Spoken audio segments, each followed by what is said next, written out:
E aí, Luigi? Tranquilo, cara? É o seguinte, eu cheguei a gravar um outro vídeo atrás, mas tava muito zoado. Ficou muito longo e tal. E eu excluí, deixei quieto, eu vou fazer um novo, tentar limpar um pouco mais a informação, beleza?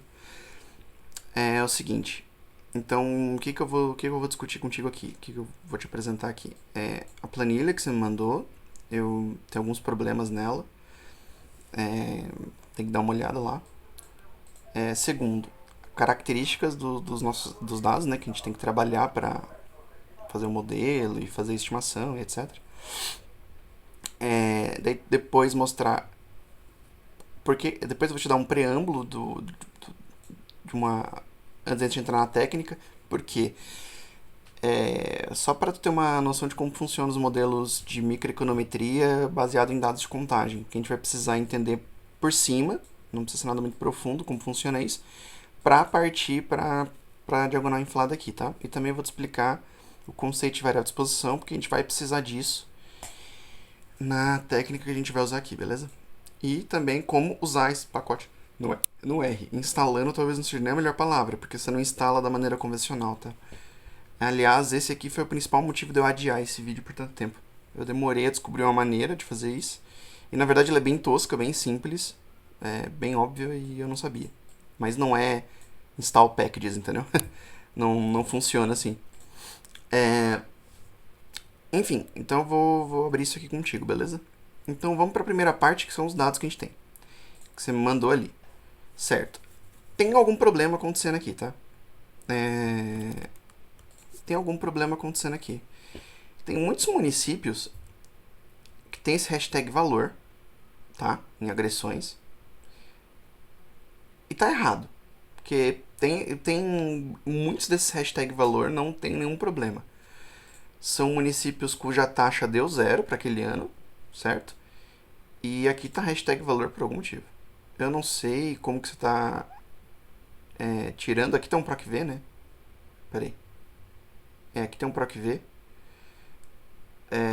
Mas tá errado. Eu não sei aonde tá errado. Teria que dar uma olhada. Mas tem alguma coisa errada acontecendo. Certo? Por exemplo, né? Eu não sei porque tá pegando W7. Eu não sei porque que tá assim. W7A326, eu não sei. O ponto é que tem algum problema acontecendo aqui. Beleza? Aqui em agressões. W7 é aqui, né? W7 é aqui. Ah, tá, entendi agora. W7 pega daqui pra cá e tá pegando. Ah, ué.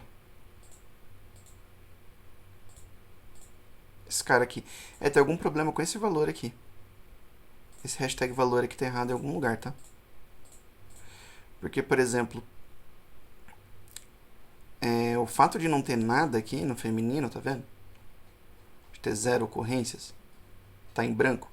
Esse tá em branco aqui significa que não tá na base de dados ou significa que é zero, tá? Se for zero, como a gente estava discutindo antes, não tem problema nenhum. Põe o zero aí que a gente vai arrumar esse problema, beleza? De ter excesso de zeros. Mas me parece ser zero aqui, tá? Me parece ser zero. Então, como aqui me parece ser zero, esse cara ele não vai conseguir calcular um valor de um menos aqui, de um traço. Então, me parece esse o erro, entendeu? Para você transformar para o valor original. Tem alguma coisa acontecendo de errado, certo? E não é só com zeros, tá? Tem em São Paulo, por exemplo, também está acontecendo isso aqui, ó. Eu estava até usando de São Paulo, também está com hashtag valor. E eu vou te dizer que é no mínimo muito improvável que São Paulo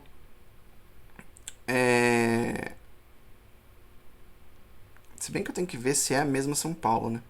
Porque tem só uma São Paulo aqui, deve ser a São Paulo que a gente conhece mesmo. Tipo, São Paulo não teve zero homicídios de mulher, com certeza. É a cidade que mais tem números brutos de homicídio do Brasil. São Paulo e Salvador são os que mais tem, geralmente. Então, tá errado isso aqui, tá? Tem que verificar essa conta que foi feita aqui, velho. Mas o ponto é o seguinte, tá? tem muitos zeros, dá pra ver isso olhando pela taxa que já estava calculada antes, tá? Que isso aqui me parece correto, isso aqui tá me parecendo correto. E olhando essa taxa que a gente calculava antes, a gente tem o quê? 2013 zeros dentre todos os valores aqui. 2.117 zeros, então tem muito zero, tem muita ausência de ocorrência de homicídio, beleza? Essa ausência de ocorrência de homicídios, no caso aqui só de mulheres, né? Mas isso ocorre mesmo, tá? Tem bastante zeros, eu vou te mostrar o dado que eu usei de homicídios do Brasil todo e tal. Aqui tem homem e mulher junto, né? E eu já peguei, já fiz o que tinha que fazer. Deixa eu só rodar isso aqui. Isso aqui não precisa rodar de novo, não. Então, aqui estão as características desses dados. Então, por exemplo, eu tenho 5.653 municípios, que, inclusive, é bom tu dar uma olhada se está acontecendo no teu caso. No meu aconteceu, né? Porque eu peguei a base de dados usando esse programinha do Tabnet aqui, né? Tinha vários municípios, entre aspas, bizarros no meio da coisa. Tipo, área não identificada, município não identificado pertencente ao Acre, sei lá, coisas desse tipo, assim, estranhas. Então eu removi todos que tinham esse nome estranho, fiquei só com municípios que tinham um nome, entre aspas, de novo, oficial, entendeu? Que era um município mesmo, de acordo com o IBGE. Daí fiquei com 5.565, né? Que é o número de municípios em 2010. Bom, enfim, tem esse detalhe que é bom dar uma olhada também. Mas, principalmente, olhe a questão desse hashtag valor aqui que tá errado. Isso aqui tá errado com certeza, tá? Tem que dar uma olhada. Beleza, essa é a primeira coisa. A segunda coisa é as características dos dados. Então, além do excesso de zeros, que provavelmente tu vai ter também aí, é uma média muito menor que a variância. Isso faz todo sentido, porque o que acontece? Eu vou mostrar o histograma aqui bem feio, mas já ajuda a dar uma ideia do problema. Eu acho que eu consigo só pôr um bin. Só aumentar o número de bins.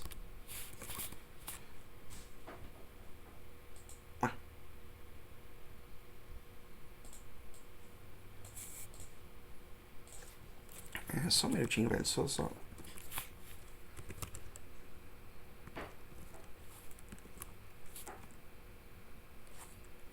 Fazer normal, velho. Então, o que acontece, né? A gente tem municípios com 1.780 homicídios, que, inclusive, eu vou até aproveitar aqui para olhar. 330.455, eu acho que é São Paulo. Vamos dar uma olhada em São Paulo. Vamos aproveitar esse exercício aqui. Localizar tudo. Não nessa planilha, né, cara? Tô viajando também.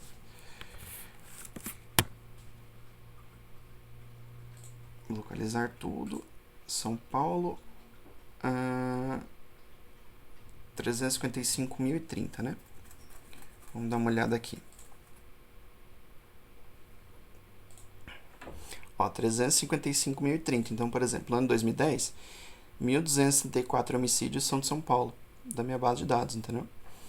1.739 é outra, 1.833 é outra, mas o ponto aqui é o quê? Você tem muitos homicídios, muitos municípios com 0 homicídios ou feminicídios, com 1, com 2, com 3, mas quando você passa... Mas existem municípios do Brasil que são tão grandes, e são poucos, né? Que tem um número de homicídios muito alto. Isso gera o quê? Isso gera uma distribuição completamente assimétrica, com cauda para a direita. Que é exatamente o que esse histograma aqui, né? Tá mostrando. É tão absurdo que ele nem consegue fazer uma curvinha bonitinha, né? Mas a gente tem quase todos os casos aqui. E alguns municípios picados, soltos aqui, entre essa faixa de 50, 100 homicídios até 1.800, né? Que é o máximo que registrado para esse ano. No teu caso, os números vão ser menores, brutos, mas a cara da distribuição é a mesma, tá? Então, é exatamente esse o problema. Você tem uma distribuição muito assimétrica para a direita, o que implica numa média muito menor do que a variância, certo? Que é o que a gente consegue ver aqui, uma média de 8 e uma variância de 3.416. Isso é o que a gente chama de superdispersão, tá? O que essa superdispersão nos traz de problema? Traz de problema várias coisas, principalmente pelo excesso de zeros. Primeiro, você tende a ter uma relação qualquer análise que você for querer fazer em cima dessas variáveis aqui, principalmente no nosso caso, que é ver correlação entre homicídios, ou feminicídio, né? Que é, enfim, é uma porção dos homicídios, né? Feminicídio. Em relação com o número de ocorrências de cirrose, a gente tende a subestimar essa correlação. Porque como tem vários zeros, o que acontece? Você tem um número de ocorrências de cirrose variando, certo? Indo de 1 para 3, de 3 para 6, de um município para outro, de 6 para 10, de 10 para 0, etc, etc. E o número de homicídios está lá. 0, 0, 0, 0, 0, 0, 0, 0.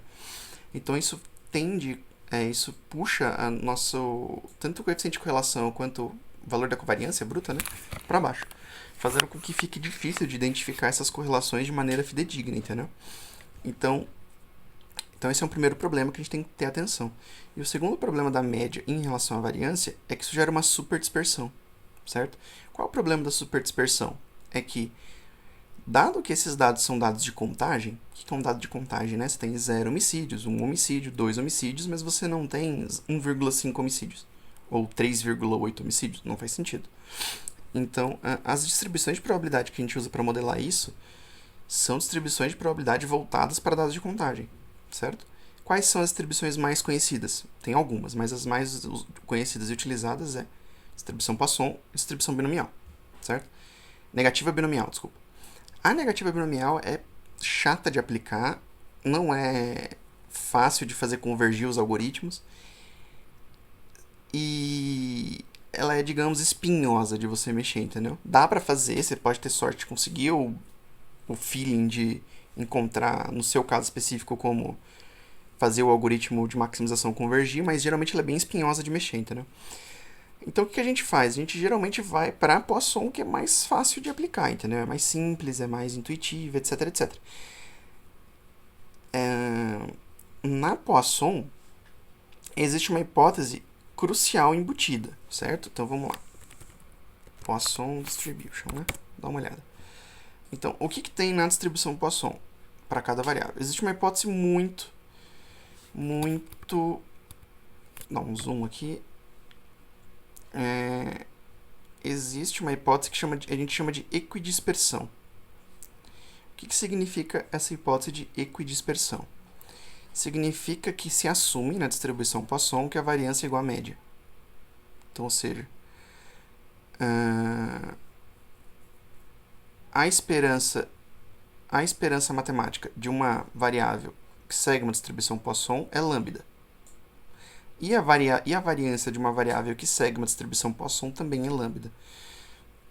Então, a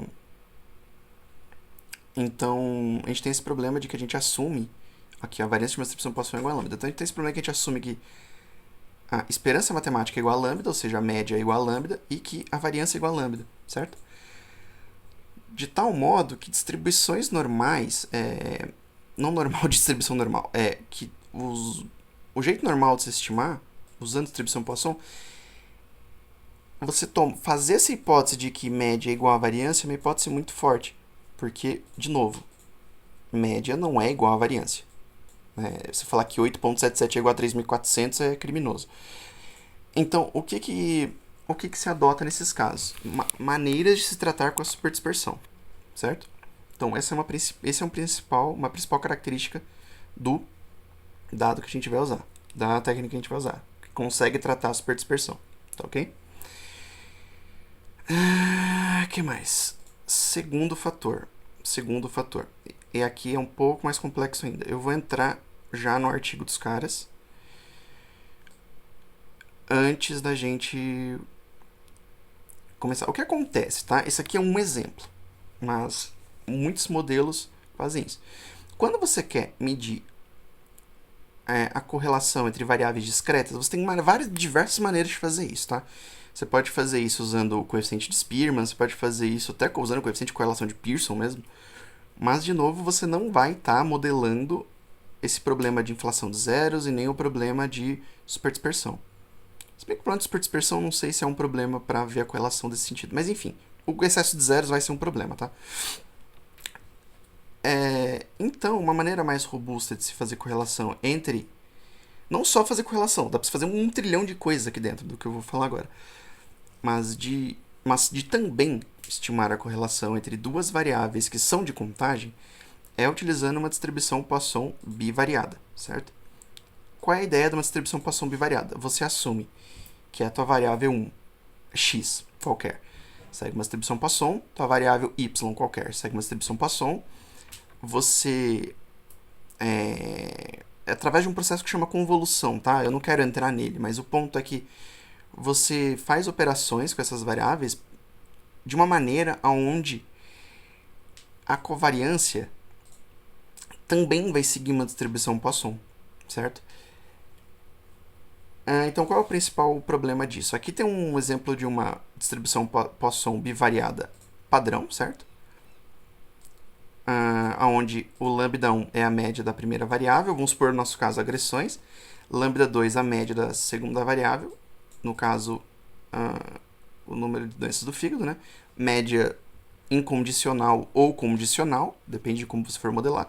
Como assim média condicional? É uma regressão, basicamente, né? Ela tem essa forma aqui, que vem da convolução, tá? E toda essa fórmula que sai aqui da bivariada vem da convolução. E principalmente aparece lambda 3 aqui, certo? Onde numa distribuição bivariada normal, esse lambda 3 representa exatamente a covariância entre a tua primeira variável de contagem e a tua segunda variável de contagem, certo? Que no nosso caso, de novo, eu vou repetir isso várias vezes quanto for necessário, é agressões, né, no caso feminicídio, e número de ocorrências de morte por doença do fígado, cirrose, né?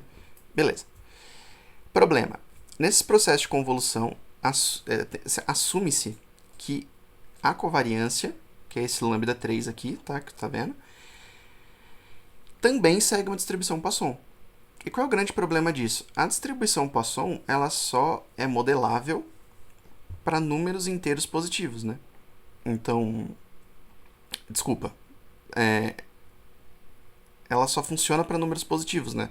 Não tem como você tendo dados de contagem, né? Tipo 0 homicídios, 1 homicídio, 2 homicídios, falar que a média de homicídios é de menos 1 homicídio. Isso não faz o menor sentido. Não tem como você ter menos 1 homicídio. Então, nesses casos, o que acontece? Como essa covariância é uma distribuição Poisson, ela não pode assumir valores negativos no caso normal. O que é um problema pra gente, né? Porque a gente quer ver se... A gente quer testar se... Testar não, a gente quer analisar e ver se essa dependência se deu tanto de maneira positiva, que é o que a gente espera, né, de antemão, ou se de repente a gente encontra um resultado inesperado de ser o contrário. Então essa limitação de exclusivamente positivo é um problema, certo? Então, para contornar todos esses problemas que eu falei, que é covariância estritamente positiva entre as variáveis, no método convencional de se fazer isso. Detalhe, né? Obviamente você estima isso aqui por máxima verossimilhança, né? Certo. Arrumar a inflação de zeros junto com isso e também controlar o problema da superdispersão. Então são esses três fatores que a gente está conseguindo amenizar aqui, é usar essa diagonal inflada bivariada, proposta por esses dois greguinhos que a gente está analisando aqui. Não sei se esse cara é grego também. O Carlos eu sei que é, esse cara também é. Tá. Qual é a grande sacada dos caras, tá? Existem já modelos que influem em zeros. Tipo, esse problema que eu tô te dizendo de ter excesso de zeros não é um problema mais, as pessoas resolvem já, tá? Eu só falei que era um problema pra gente chegar no passo que a gente tá agora. Mas quando você infla exclusivamente em zero, ou seja, você aumenta a probabilidade. Eu não vou entrar no mérito de zero degenerado, não degenerado, que vai tomar muito... Já tô tomando muito tempo desse vídeo, vai tomar mais tempo ainda. Se tu quiser dar uma olhada melhor nisso, eu vou te indicar um livro do Cameron Trivedi, que tem uma sessão falando exclusivamente disso.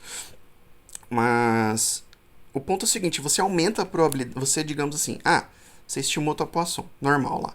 E naquela tua Poisson normal, tá te dizendo que a probabilidade do dado ser zero é de, sei lá, 2%. O que você faz? Você fala, olha, é improvável, né, que seja isso, porque tem muito zero, é difícil de você dizer que é só de 2%. Então, a gente vai dar uma inflada nessa probabilidade, porque ela tem 2% de probabilidade, de acordo com a Poisson, mas ela também, a probabilidade real dela é maior. Não tá casando com essa probabilidade da Poisson. Então a gente infla a probabilidade de ser em zeros. Por quê? Porque esse zero pode ser degenerado. Eu não quero entrar nesse mérito, tá? Te aconselho a dar uma olhada lá. Se tiver alguma dúvida, me pergunta que eu te respondo.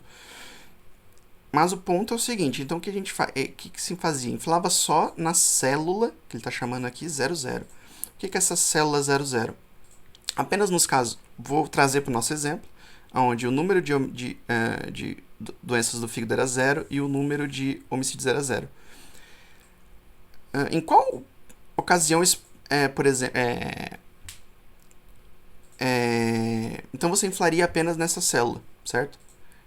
Ou seja, assumindo que a probabilidade de ser 00 é maior do que o modelo Poisson está te dizendo.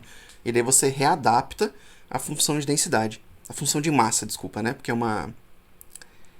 a função de massa.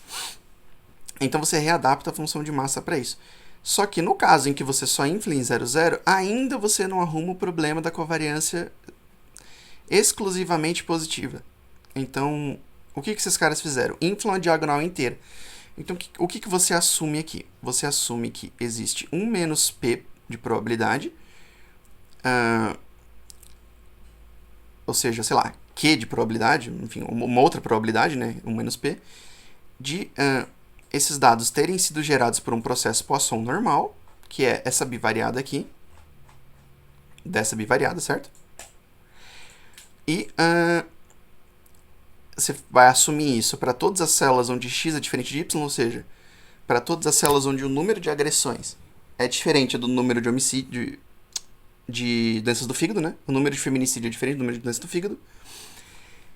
E você vai assumir que existe uma probabilidade desses dados não terem vindo dessa distribuição nos casos em que eles são iguais, certo?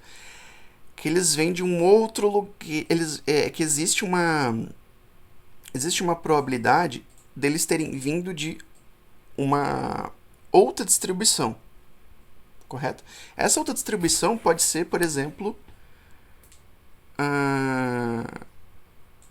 um zero degenerado, ou seja, tem 100% de chance de ser zero. É possível, tá? Então isso aqui seria igual a 1, certo? No caso aqui não é o que a gente vai fazer. A gente vai adotar uma outra estratégia. Então, beleza. Então, a gente vai inflar essa probabilidade. Então, ao invés dele ter só isso aqui, como está aqui, tá vendo? Aqui em cima, a gente vai adicionar uma probabilidade. A gente vai, entre aspas, penalizar, né? A gente vai inflar essa probabilidade, dado que esse par de ocorrências pode ter vindo de outra distribuição também, tá? Isso é um artifício para inflar a diagonal.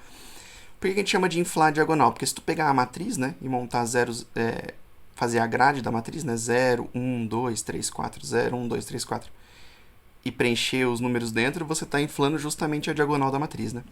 Por isso que a gente chama de inflar a diagonal. Beleza. Certo, mas esse cara aqui também é uma função de densidade, uma função de massa, né? No caso, é uma função discreta, então é de massa. Esse cara aqui, para facilitar nossas contas, a gente vai considerar que ele é uma Poisson, tá? Porque é muito mais fácil de modelar tudo. Certo. Eu sei que tem bastante ladainha até aqui.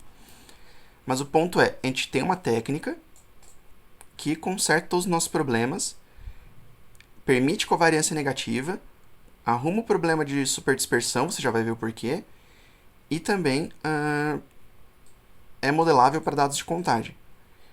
Mas por que eu não estou usando o número de ocorrências e não a taxa? Segura que eu já vou explicar como, na verdade, no final das contas, a gente está modelando a taxa de uma maneira utilizando o artifício de variável disposição. Mas isso vai ficar claro mais para frente. Então, beleza. Qual é a grande sacada aqui? Você foi lá, modelou por tudo. E aqui a covariância entre esses caras, vamos pegar esse aqui, tá? Não esse de baixo aqui. Esse de baixo tem uma hipótese muito forte. Vamos pegar esse aqui.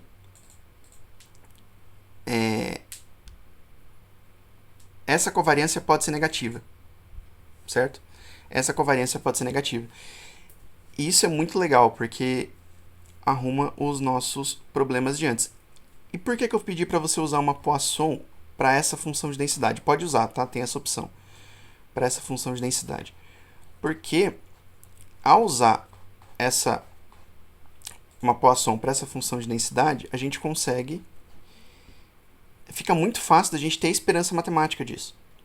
Porque, por exemplo, se a gente usasse uma outra distribuição discreta, que é a que ele sugere aqui, ou utilizasse uma geométrica, extrair essa média não seria tão direto quanto extrair de uma Poisson, que é simplesmente o próprio valor do θ dela, né? Que, por exemplo, quando você faz isso aqui, você foi lá e usou uma Poisson, certo? Você foi lá e usou uma Poisson. Quando você usou a Poisson, o θ estimado para ela já é o próprio lambda, que já é a própria esperança matemática. Então isso vai facilitar bastante a nossa vida, beleza? Ok. Então essa covariância pode ser negativa. Tá, mas como que eu transformo isso numa correlação? Né? Covariância na correlação. Para transformar de covariância para correlação é relativamente simples, né? É só você pegar a covariância e dividir pela multiplicação entre os desvios padrões. Que é essa fórmula aqui, né? Correlação. Correlação em esperança. Vou colocar assim. Em esperança. Esperança é sacanagem, né? Aqui. É o que? Eu já vou linkar isso com o objeto de estudo. Eu sei que tem muita estatística e pouca coisa que importa aqui, tá? Mas isso importa também. Cadê a correlação? Correlação.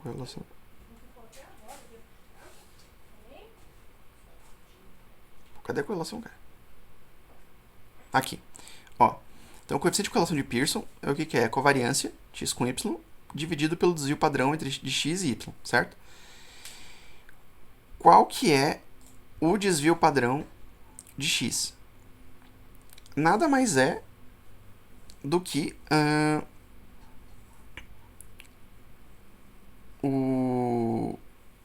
nada mais é do que você tirar a raiz quadrada desse cara aqui. Beleza? Esse P vai ser uma constante estimada pelo modelo, tá? Esse lambda não é uma constante, mas vai ser uma constante no final, tá? Esse lambda vai ser uma constante, no caso mais simples. É uma constante... Como é que eu vou explicar isso? Vai ser uma média de outras coisas. Já vou explicar isso melhor, tá? Mas esse lambda aqui você pode encarar como uma constante. Esse lambda aqui também é uma constante.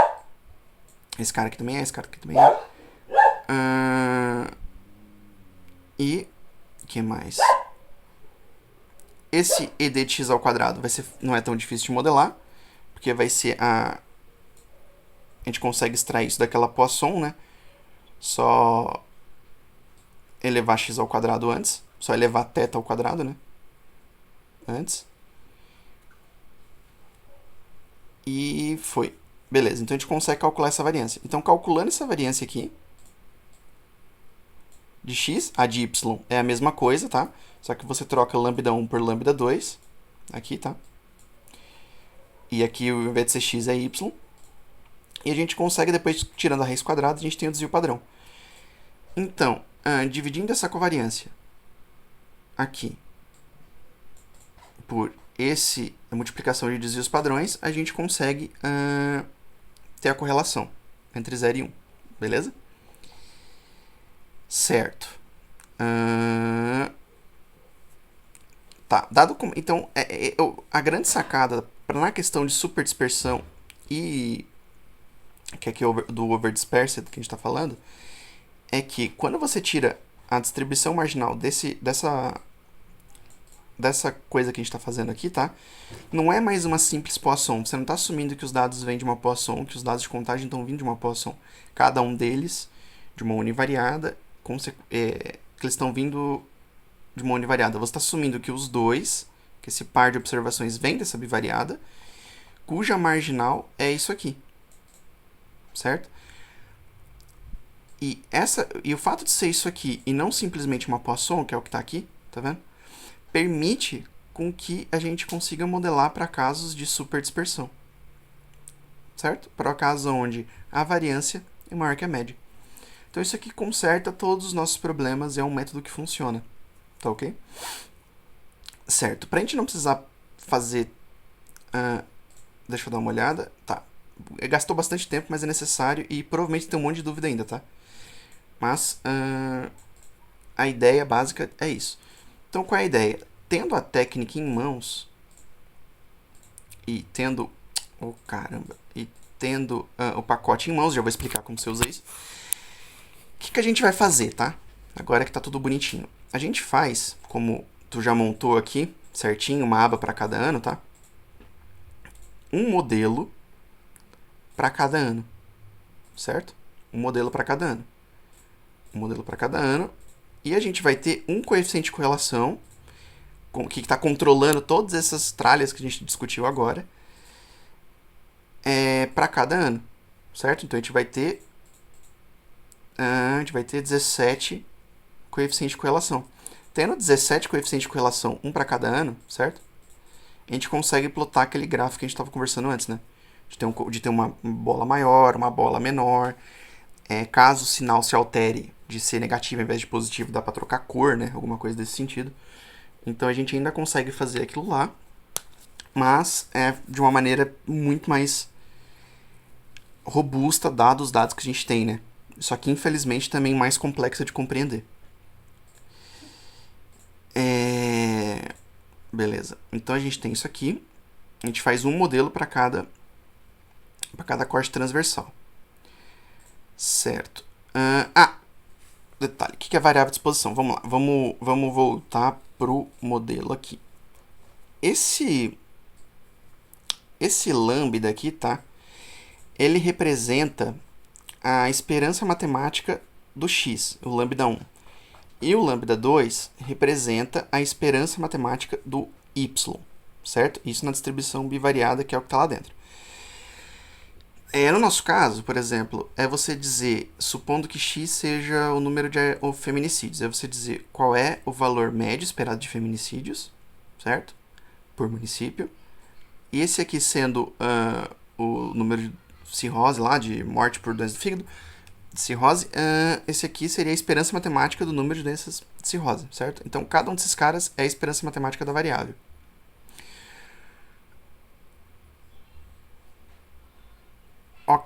Na verdade, soma lambda 3 também, né? Agora que eu tô vendo aqui. Pera aí, cara, acho que eu falei besteira pra você. Deixa eu confirmar aqui.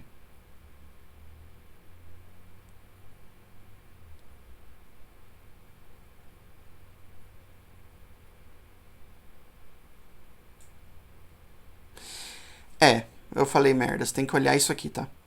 Tem que olhar isso aqui. Então a média... Mas o lambda 1, ele tá intrinsecamente vinculado à média de x, tá? E o lambda 2 intrinsecamente vinculado à média de y. Certo? Isso aqui não muda. Não muda. Então, como que a gente vai modelar? Dado que esse cara aqui não é exatamente... Eu tô tentando fazer um link que eu vou te mostrar depois, mas não vai dar certo. Dado que esse lambda aqui está intrinsecamente ligado à esperança... Putz, cara.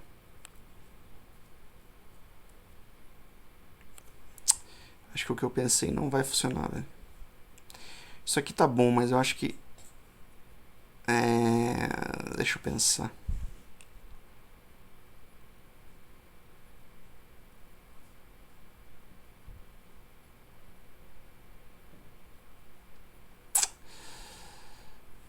Eu vou pausar um segundinho que eu já volto, beleza? Oi, não tem problema. O que eu pensei funciona. A gente tá safo por enquanto. Então, qual que é a ideia? A gente tá safo desde que a gente pondere aqui também. Beleza. Tamo safo. Então, pra gente poder estimar a taxa, certo? Vamos lá. Vou te mostrar aqui parte da minha dissertação, mas enfim. O que a gente tem? Que esse lambda, nosso lambda 1 daqui, ó, desse cara aqui, tá? Esse lambda 1 tá intrinsecamente atrelado com a média, uma média de x, ou o valor esperado de Como é que é o nome? O valor esperado de feminicídios. O lambda 3 também. Então o que a gente faz? A gente simplesmente coloca como variável de exposição aquela razão entre total da população dividido por 100 mil. Por quê? Porque quando a gente joga isso pro lado direito da equação, eu já vou explicar porque tem um exponencial aqui, tá? Quando a gente joga isso ignora isso aqui. Pensa só na... Ignora isso aqui. Pensa que tem só o ln da população aqui dentro, tá? E lambda. Como esse cara está intrinsecamente ligado à média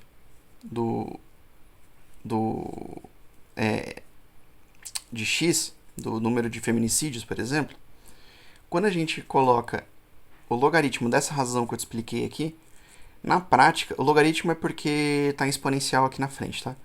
Na prática, o que a gente está fazendo é o quê? É estimando um modelo para a taxa, certo? Porque quando você joga esse ln da população para o lado direito, eleva o exponencial dos dois lados, né? A gente tem o valor de lambda 1 é igual ao exponencial, é exatamente o que está aqui, certo? Então, o que na prática a gente está fazendo? Quando a gente coloca esse logaritmo da população, no caso que tem o exponencial, né? Do lado direito, não o logaritmo da população, o logaritmo do valor total da população dividido por 100 mil. A gente, na verdade, está estimando coisas para a taxa de ocorrências e não para o número de ocorrências. Então, apesar da gente estar usando dados de contagem, né, de ser número de ocorrências, logo, por isso que a gente está usando uma Poisson, logo, por isso que a gente está conseguindo usar aquela bipoisson inflada, né? Por quê? Porque os dados são de contagem. Ao colocar essa variável de exposição, na hora de estimar cada lambda, inclusive o lambda 3, lá, porque o lambda 3 está vinculado à esperança matemática da variável, a gente, na prática, está fazendo um truque para estimar a taxa, entendeu? Então, a gente vai usar a variável de exposição, isso aqui a gente chama de variável de exposição, esse truque que a gente acabou de fazer, tá? Que é colocar variáveis de controle dentro da equação, que não são... Tá vendo que não tem nenhum beta chapéu na frente disso, né? Onde é uma variável que simplesmente está tá normalizando de alguma maneira, né? Tá controlando efeitos sobre a nossa variável de contagem. No caso, a população tem que controlar, né? Porque quanto mais pessoas, tende a ter mais ocorrências mesmo. Beleza, eu sei que ficou longo, mas é essa a ideia, tá? Beleza, vamos voltar aqui pro caso. Morreu. Então, esse é o modelo. A gente vai estimar cada lambda, certo? Como exatamente dessa maneira aqui, ó, como o exponencial de ln dessa razão da população total dividido por 100 mil, mais uma constante, que vai ser estimado. Um beta qualquer que vai ser estimado. Só isso, tá?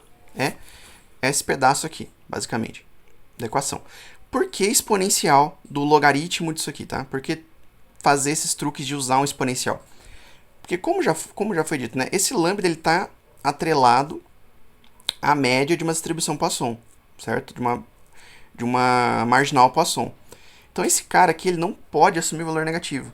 Da mesma maneira que a gente tinha um problema da covariância estritamente positiva, lembra? É exatamente o mesmo problema que vai acontecer aqui. Esse cara não pode assumir valor negativo, esse cara também não. Lambda 2 também não. E como a gente está usando... A gente vai usar uma Poisson para SFD aqui. Esse cara também vai ser estritamente positivo. Certo? Então não pode ser negativo. Dado que não pode ser negativo, quando você faz o exponencial de qualquer coisa, você garante que o exponencial de qualquer coisa é sempre não negativo, entendeu?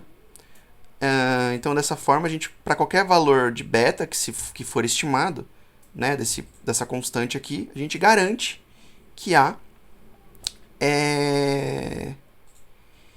que esses caras sejam positivos, beleza? Por isso que tem esse exponencial. Mas tudo isso ele está fazendo aqui dentro sozinho, você não precisa pensar muito.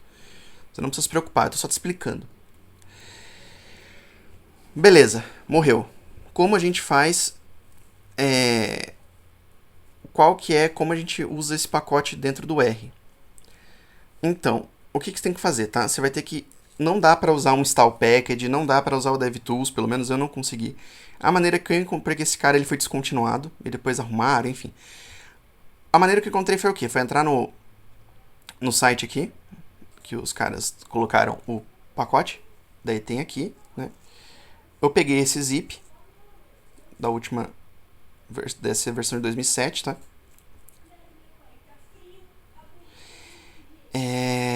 Aqui dentro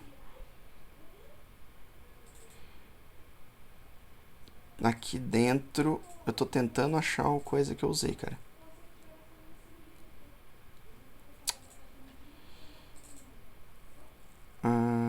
R. Não.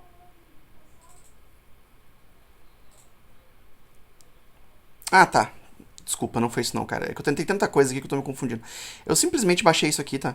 Esse RData file. Eu salvei. E depois, eu salvei aqui na área de trabalho, tá vendo? É esse cara aqui, eu só renomeei ele. E daí o que eu fiz? Eu abri ele com RStudio. Sim, para ele carregar as funções. E daí o que acontece? Ao invés de ele instalar o pacote por essa maneira aqui, que seria o normal, né? Install packages e tal. O que ele fez? Ele carregou o pacote aqui dentro e já rodou as funções que estão dentro do pacote, que é a função de máxima verossimilhança, etc. E essas outras coisas aqui também, que também é do pacote.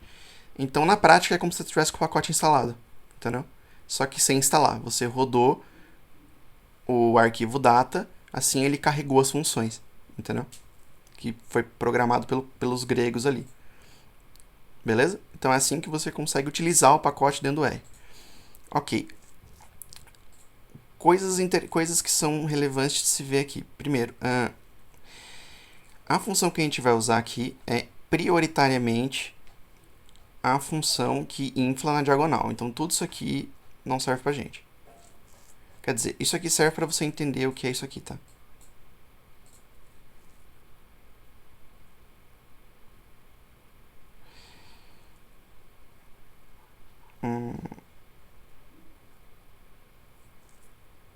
Não, esquece. Eu me distraí com uma coisa aqui. Isso aqui é útil para você entender porque ele não repete a explicação disso aqui na de baixo. Mas enfim. O que é relevante pra gente é essa função aqui, ó. LM de PBP. O que essa função vai fazer? Ela vai estimar essa bipoação inflada na diagonal, certo? Para cada lambda. E para lambda 1, lambda 2, lambda 3, né? De novo, lambda 1, lambda 2, lambda 3 é como se fosse as variáveis dependentes de uma regressão, né? Esse L1 é a equação que você vai designar para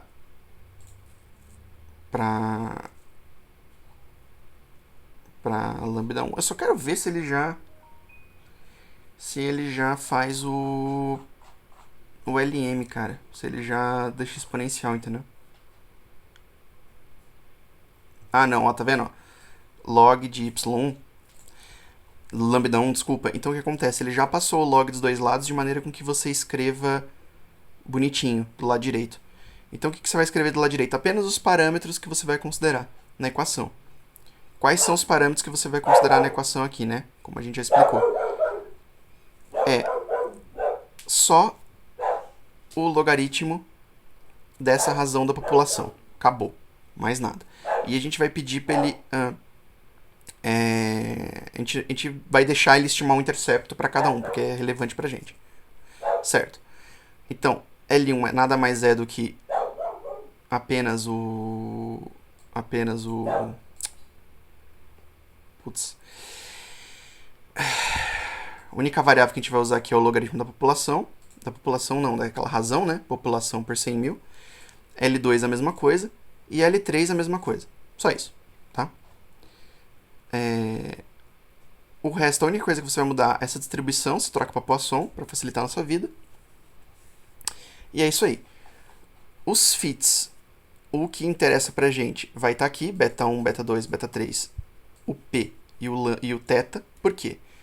Tendo todo mundo os betas de cada equação, o P e o θ, a gente consegue estimar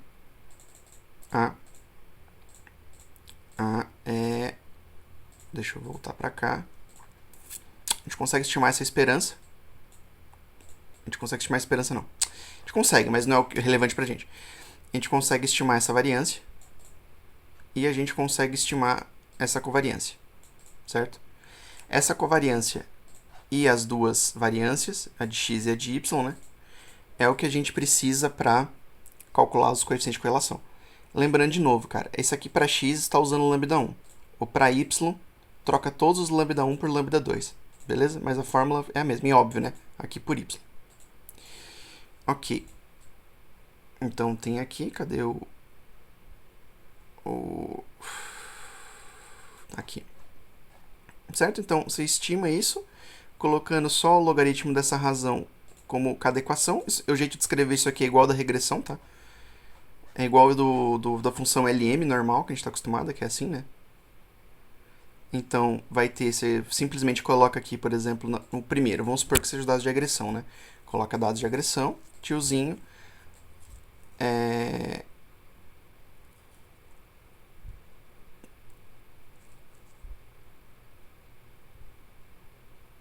Tá, um minuto, porque eu acho que ele vai estimar um beta para isso aí.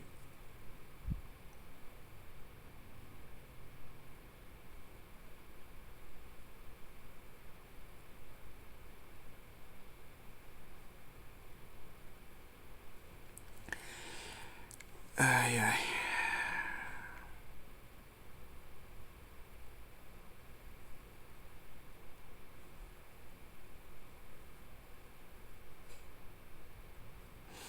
Tá, tenta achar uma opção onde ele obriga isso aqui a ser 1. Eu não achei, cara. Porque você não vai estimar um beta, aquilo lá tem que ser obrigatoriamente um. Cara, isso aqui tá ficando... Isso aqui tá ficando mais complicado do que eu achei que ia ficar.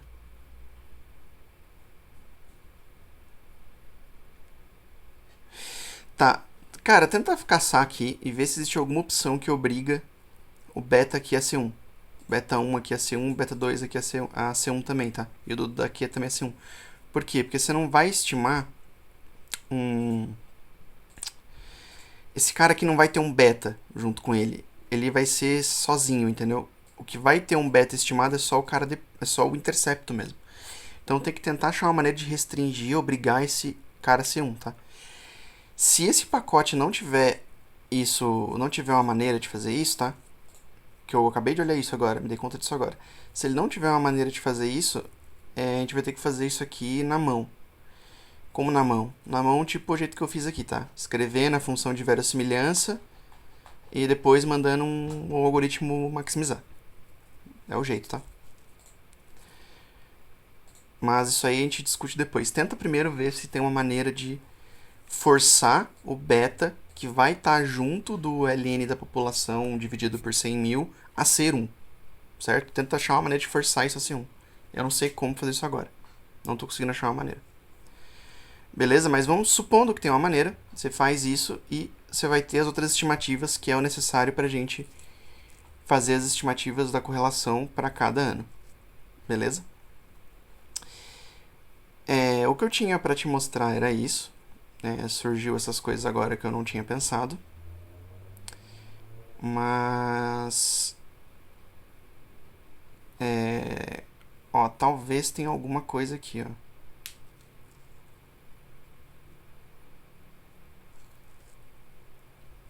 por exemplo. Quando você faz isso aqui, você está admitindo um beta. Só, uma constante, tá?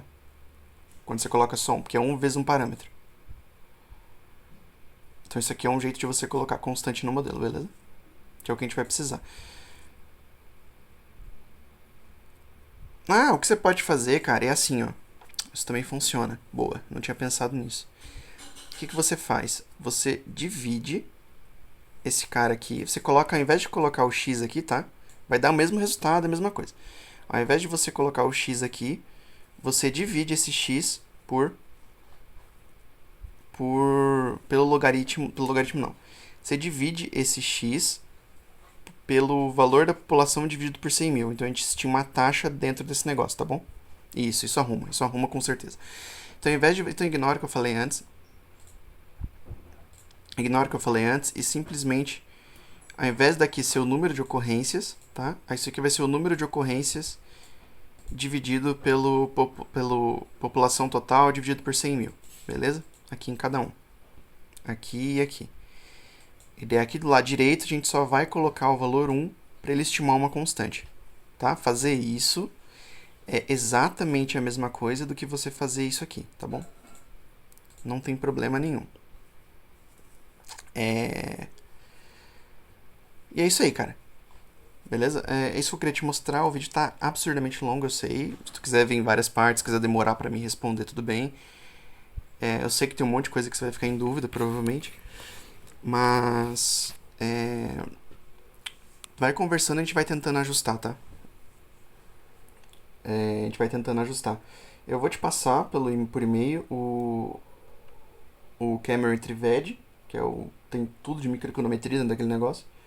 E também sobre a parte que compete a dados de contagem, para tu entender um pouco desse contexto que eu dei para ti.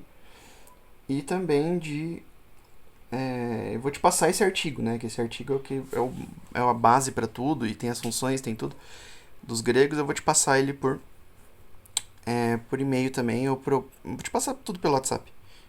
Vou te passar por WhatsApp e por e-mail. Fica nos dois, daí você decide qual pegar. Beleza? É isso aí. Valeu e até mais.